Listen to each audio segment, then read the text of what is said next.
Assalamualaikum warahmatullahi wabarakatuh. Baiklah, saya perwakilan dari kelompok 4 akan mempresentasikan hasil PJBL kami, yaitu eksperimen fisika klasik, yang mana anggotanya yaitu Tiara Fitikasari dan saya sendiri Imelda Amri. Next.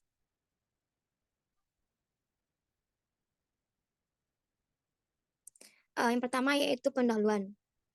Latar belakang dari interferometer Michelson memegang peran utama dalam mengukur perubahan panjang gelombang cahaya dan referensinya dalam penelitian ini sangat penting.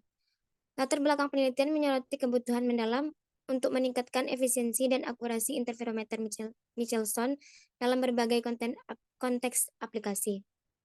Penelitian ini didorong oleh tantangan kompleks terkait ketelitian, pengukuran, dan aplikasi praktis interferometer dengan tujuan memberikan kontribusi yang signifikan dalam mengembangkan teknologi. Melalui tinjauan interferometer Michelson, mencakup aspek-aspek dari prinsip dasar hingga aplikasi praktis, meskipun hasil penelitian sebelumnya telah membahas berbagai hal. Kekurangan-kekurangan tertentu memberikan landasan bagi kelanjutan pengetahuan yang ada dan memberikan kontribusi baru terkait kemajuan dalam penggunaan interferometer Michelson. Next. Tujuannya yaitu yang pertama, memperdalam pemahaman terhadap interferometer Michelson dan memberikan solusi konkret terhadap permasalahan praktis yang teridentifikasi. Kedua, yaitu memperbaiki dan mengoptimalkan performa interferometer untuk aplikasi praktis. Lanjut.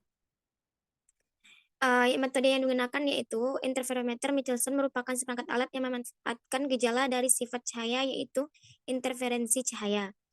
Dalam eksperimennya, tujuan untuk memahami prinsip kerja dari interferometer Michelson dan mengukur panjang gelombang laser HENE. Prinsip kerja alat ini adalah memanfaatkan pola interferensi yang terjadi pada dua buah gelombang cahaya yang berasal dari sumber cahaya monokromatik.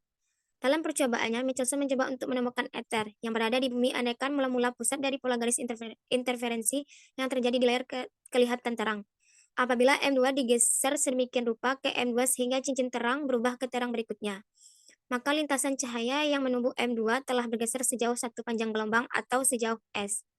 Pergeseran M2 ke belakang atau ke depan sama akibatnya, karena cahaya dua kali atau bolak-balik melalui lapisan udara yang sama, berarti cermin telah mundur sejauh setengah panjang gelombang ke M2. Lanjut. Praktikum interferometer Michelson ini menggunakan set alat interferometer. Praktikum ini menggunakan sinar laser merah dari HENE sebagai sumber cahayanya. Dalam praktikum ini, fungsinya yaitu untuk mencari panjang gelombang sinar laser merah dari HENE. Sinar laser yang diarahkan menuju cermin, kemudian sinar laser akan dipantulkan menuju M2 dan akan diteruskan menuju M1. Sinar yang sudah dipantulkan oleh masing-masing cermin M1 dan M2 kembali lagi ke cermin. Kemudian sinar laser akan diarahkan menuju layar agar terlihat perubahan pola gelap terang yang dihasilkannya.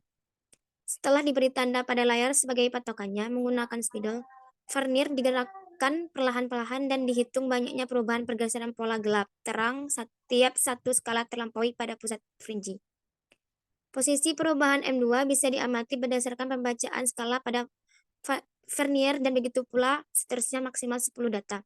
Berikut adalah di samping set alat interferometer Michelson. Baiklah, hanya itu yang dapat saya sampaikan. Dan selanjutnya materi yang akan disampaikan oleh rekan saya kepada Tiara, dipersilakan. Baiklah, terima kasih kepada moderator atas kesempatannya untuk saya menyampaikan materi selanjutnya. Berdasarkan dari materi yang disampaikan tadi, dapat ditarik kesimpulan untuk hasil dan diskusi berdasarkan praktikum yang dilakukan pada hari tersebut adalah bisa dilihat pada layar. Dengan yang pertama, memakai 20 jumbai dengan persentase terdapat pula pada layar. Karena persentase yang dibataskan hanya 15%, tetapi di data ada yang lewat dari 15%, yaitu 23,7%. Itu tuh terjadi atas kesalahan dari praktikan.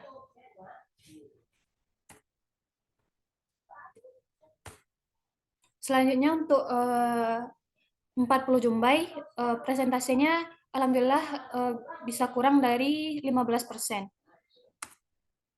Dengan hasil dari data yang diperoleh adalah sebagai berikut.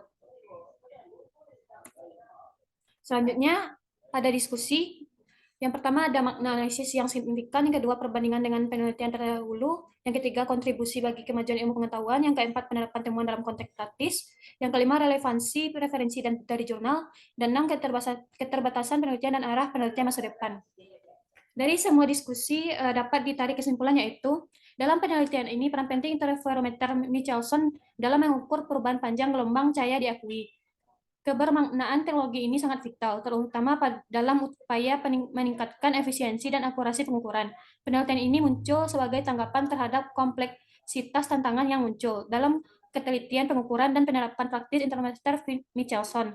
Melalui review literatur, kami menyusun temuan-temuan terkini yang mencakup berbagai aspek, mulai dari prinsip dasar hingga aplikasi praktis.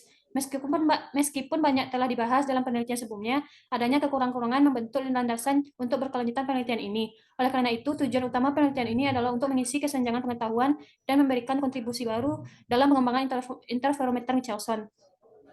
Tetapi dalam penelitian ini kami juga memiliki kekurangan, yaitu pada saat pengambilan data ada beberapa kesalahan yang menghasilkan persentase yang didapatkan lebih dari 15%. Mungkin sekian dari saya kembalikan kepada moderator. Baiklah, terima kasih kepada Tera.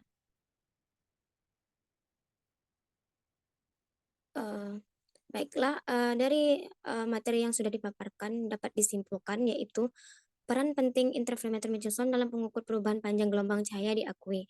Kebermaknaan teknologi ini sangat vital, terutama dalam upaya meningkatkan efisiensi dan akurasi pengukuran.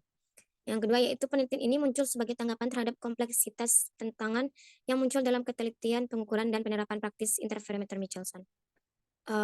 Baiklah, hanya sekian dapat kami sampaikan materinya.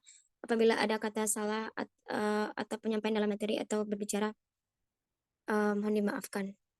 Sekian, wassalamualaikum warahmatullahi wabarakatuh.